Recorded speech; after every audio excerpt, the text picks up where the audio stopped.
Haunting in Georgia. That's the next one in the series of Haunting in Connecticut. And so I'm really excited about that. And I don't die in that, but I get tortured a lot. So I'm really excited, and I'm not going to tell you what happens. But... Hello. Hi. Sorry. It's great to see you out here. We really appreciate you coming to the Baltimore area. Thank you. I had two questions. One, I'm a pilot, so in Battlestar Galactica you play a pilot. I was wondering, do you fly or know how to fly? And then the other question I had was, how does a gorgeous gal like yourself want to play a cigar-smoking, badass, ballsy pilot? And will you play a role like that again in the future if you were offering? Okay. First one was, do I fly? No. I'm terrified of flying. I mean, I'm so bad. The guy on the plane here, I had a hangover on the way here. I didn't mean to. I drank one martini too much on the night before. The guy next to me was shaking his leg. And it was shaking my chair. And so I was really upset. And then I looked over, and on his DVD player was Stargate Atlantis, and I wanted to smack him. Because he's shaking my seat, and I'm watching this, and I'm going, oh my god, Jason just got Conan. I auditioned for Conan, and I didn't get Conan. So then I'm angry about all of this, and then I'm watching Jason Momoa, or whatever his name is, and then I'm seeing the guy shaking me, I have a hangover, and in that moment I was like, I'm gonna learn how to fly my own plane. I'm done with this, I can't do this anymore, this is killing me. And then, what was the other question?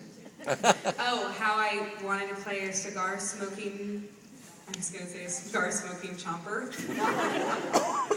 I grew up with a brother on an intensive property in St. Helens, Oregon, where my dad had this rule, because we grew up in a place where, I mean, there were little girls, but they all played with Barbies, which is fine, because I did too. I just put mine in Jeeps and rolled them downstairs. I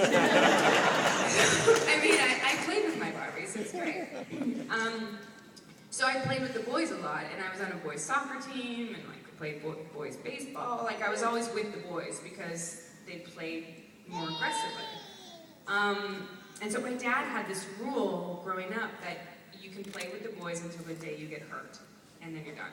Because in his mind, he figured at that point, then the boys have outgrown you, and now it's a liability. So, and that was my goal. I think growing up, it was like, just keep up with the boys, and I did it constantly, because I was so scared that I would have to go play with the girls. And then, on my 8th birthday, my brother and I were climbing a barbed wire fence, chasing after a ball, because we used to play this game where it was baseball, but you were actually on opposing teams in the field, and whoever got the ball first wins, and then that team member, the runner becomes your teammate. So whoever hit the ball, if like the red team catches it, the runner is for the red team.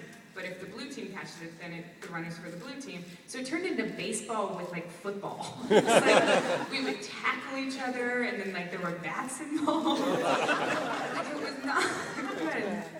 Children are missing out so much these days. My brother like beat me up with a wiffle ball bat once. So anyway, we're climbing over this fence because I'm convinced I'm gonna get this ball. And my knee went into the barbed wire, and then I fell, and it wrapped me up in the barbed wire. And I was hanging from the barbed wire with it stuck in my leg, just like dangling upside down. And my brother's like freaking out. He's like, I'm gonna go. I'm like, don't!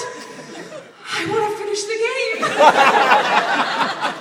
He won't let me play with you anymore. He's gonna make me go play with the girls. And so my dad literally is like, taking me off the barbed wire, and I'm crying so much, and he's like, it's okay, baby, I know it hurts. And I'm like, I don't want to play with a girl. So I think that's kind of how I ended up wanting to like shoot guns and smoke cigars and stuff. I think my father did it to me.